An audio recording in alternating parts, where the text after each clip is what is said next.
Hace más de 2500 años, en una época marcada por guerras civiles despiadadas y una China dividida por el conflicto, surgió una figura que cambiaría para siempre la manera en que el ser humano entiende la guerra. Era un comandante, un estratega y un filósofo. Su nombre, Sun Tzu. Tras una serie de brillantes victorias, entre ellas, la defensa del estado de Wu frente a su poderoso vecino Chu, al oeste, Sun Tzu plasmó su sabiduría en un manuscrito que, en aquel entonces, se conocía como los métodos militares del maestro Sun. Con el paso del tiempo, aquel texto recibiría un nombre que resonaría a través de los siglos: el arte de la guerra. Considerado el tratado militar más influyente de toda la historia, el arte de la guerra está compuesto por 13 capítulos, cada uno dedicado a un aspecto esencial del conflicto, desde la estrategia y la táctica, hasta la moral, la disciplina y la psicología del enemigo. A lo largo de los milenios, sus enseñanzas han guiado a samuráis, generales, emperadores y estadistas. Sus palabras han trascendido los campos de batalla, dejando una huella profunda no solo en la milicia, sino también en la política, el deporte e incluso el mundo empresarial moderno.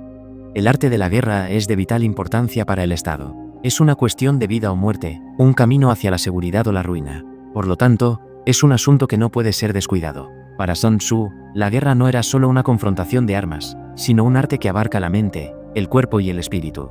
Su visión era integral, casi filosófica. Quien domina sus principios y los aplica con sabiduría, está destinado a la victoria. Entre sus enseñanzas más conocidas, afirma: evita lo que es fuerte y ataca lo que es débil. Una frase simple, pero cargada de significado. Sun Tzu sostenía que el verdadero maestro de la guerra no es aquel que destruye a su enemigo, sino quien vence sin necesidad de luchar. Su objetivo no era el conflicto por el conflicto, sino la victoria con el mínimo derramamiento de sangre posible.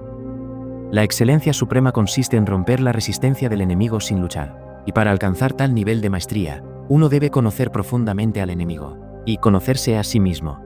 Si tu oponente es arrogante, finge debilidad para que te subestime.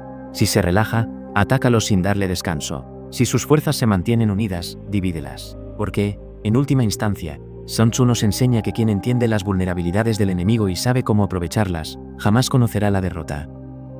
Si conoces al enemigo y te conoces a ti mismo, no debes temer el resultado de 100 batallas. Siglos después, en un contexto completamente distinto, los principios de Sun Tzu volverían a cobrar vida. A mediados de la década de 1960, el mundo fue testigo de uno de los conflictos más complejos y prolongados del siglo XX, la Guerra de Vietnam. De un lado, los comunistas de Vietnam del Norte; del otro, la potencia militar más grande del planeta, los Estados Unidos de América. Frente a un enemigo con recursos prácticamente ilimitados, el Vietcong comprendió que una confrontación directa sería un suicidio. Así que optaron por algo diferente. En lugar de enfrentar a los estadounidenses en campo abierto, transformaron la guerra en un juego de astucia y resistencia. Adoptaron tácticas no convencionales, las conocidas guerras de guerrillas, basadas en la sorpresa, la movilidad y la inteligencia. Golpeaban rápido, en el momento menos esperado, y luego desaparecían entre la espesura de la jungla. Su estrategia de golpear y huir se convirtió en una pesadilla para el ejército estadounidense, mucho más numeroso, mejor equipado, pero torpe frente a un enemigo invisible. Porque, como enseñó Sun Tzu, es más importante superar al enemigo con inteligencia que con fuerza. El Vietcong lo entendió perfectamente. Aunque sus armas eran rudimentarias y sus hombres pocos, compensaban esas carencias con ingenio, disciplina y conocimiento absoluto del terreno.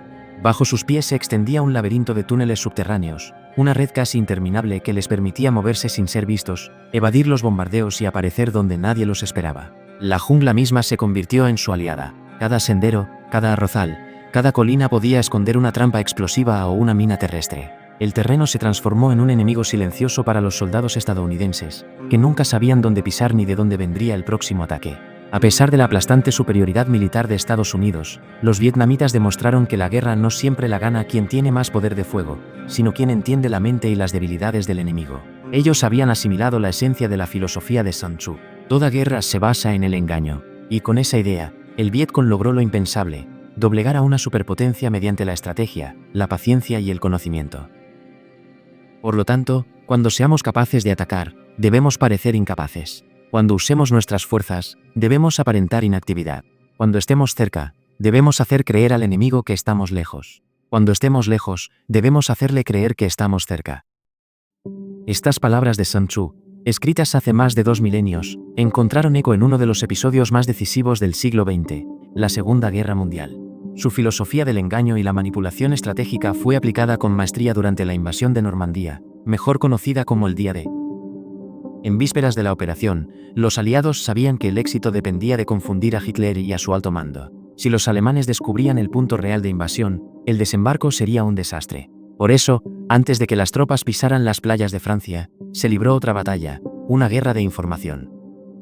Los británicos diseñaron una elaborada operación de engaño. Crearon un ejército completamente ficticio, con divisiones falsas supuestamente estacionadas en Escocia y listas para invadir Europa por el norte, especialmente a través de Escandinavia. Esta ilusión fue tan meticulosamente construida que incluso los propios aliados la trataban como una unidad real. A través de técnicas de desinformación, hicieron creer a Hitler que 350.000 soldados estaban preparándose para atacar desde ese punto. Las frecuencias de radio en Escocia se llenaron de mensajes codificados sobre movimientos, suministros y preparativos de una inminente invasión. Todo cuidadosamente orquestado para ser interceptado por los alemanes. Pero no se detuvo ahí. Los espías aliados infiltrados dentro de las filas enemigas reportaron las mismas informaciones falsas, reforzando la credibilidad del engaño. Incluso se tomaron fotografías de aviones y tanques falsos, que en realidad eran simples modelos inflables colocados en campos británicos para ser vistos desde el aire. El resultado fue extraordinario. Decenas de divisiones alemanas fueron desplazadas hacia ubicaciones inexistentes, esperando a un ejército fantasma que jamás llegaría. Mientras tanto, las verdaderas fuerzas aliadas se preparaban para el asalto definitivo a las costas de Normandía.